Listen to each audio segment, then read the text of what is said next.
Hello guys, today I came to show you how to adjust the BMW clock here on the BMW M3 2002.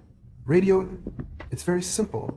You will need to use only this button here on the odometer twist, the jump here, left or right, so it arrives until the time cone hold. Now, in this case it's noon here.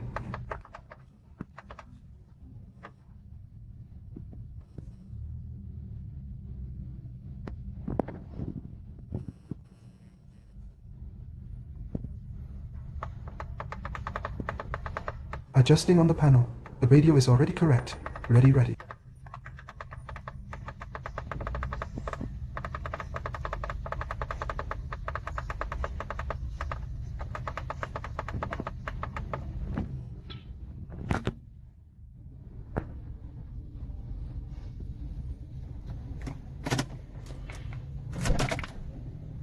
Thank you very much, and yes.